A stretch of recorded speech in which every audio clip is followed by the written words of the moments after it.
Salam jumpa kembali dalam Renungan Harian GKI Kuitang Jumat 28 Juni 2024. Pembacaan Alkitab kita pada hari ini dari Kisah Para Rasul 20 ayatnya yang kedua, yang demikian bunyinya.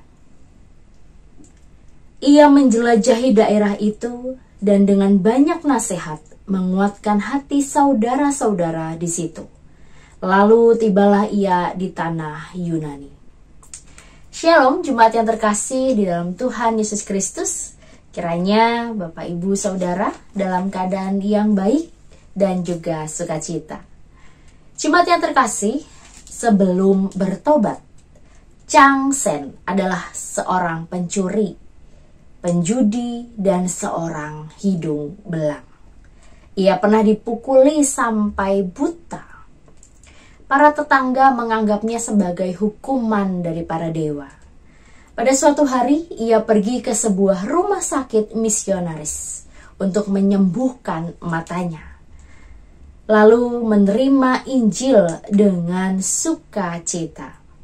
Ia pulang dan memperbaharui hidupnya. Suatu hari, kelalaian dokter lokal membuatnya kembali buta.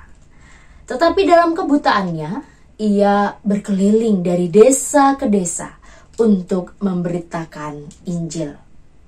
Ia tidak menyerah meskipun menghadapi tantangan besar. Akhirnya, ia menyerahkan diri dan dibunuh agar orang-orang yang menerima pemberitaan Injilnya dapat dibebaskan dari tawanan kelompok penguasa. Demikianlah kisah Chang Sen, sang martir penginjil yang paling terkenal di Manchuria, Cina.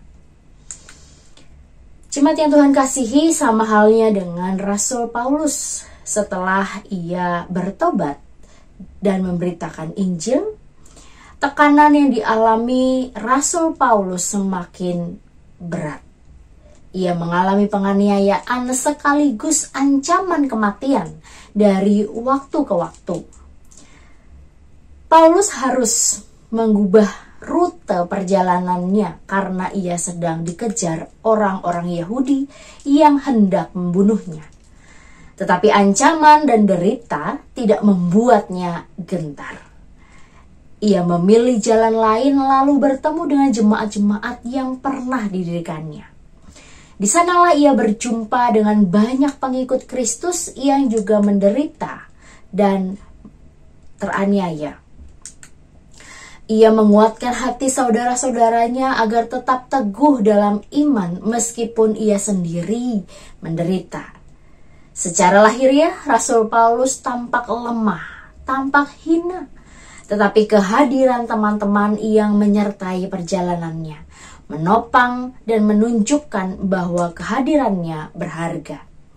Rasul Paulus juga membangkitkan Eutikus dari kematiannya.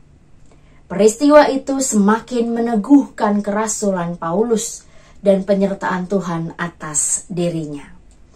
Jemaat Tuhan, di minggu terakhir bulan Diakonia ini kita kembali diingatkan bahwa perjalanan pelayanan tidak mungkin lepas dari yang namanya tantangan.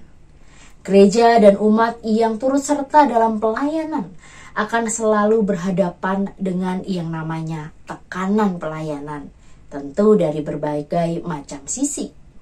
Perkara diragukan, diremehkan, dihina, dicaci maki, bahkan tak dihargai, dan berbagai macam pergumulan yang lain.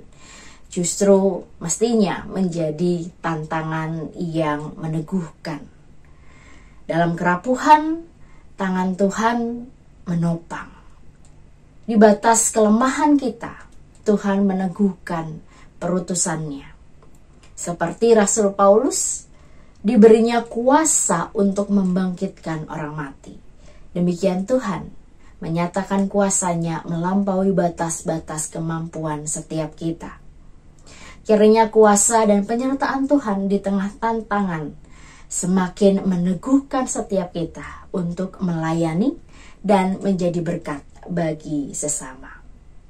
Selamat melayani, Tuhan memampukan setiap kita.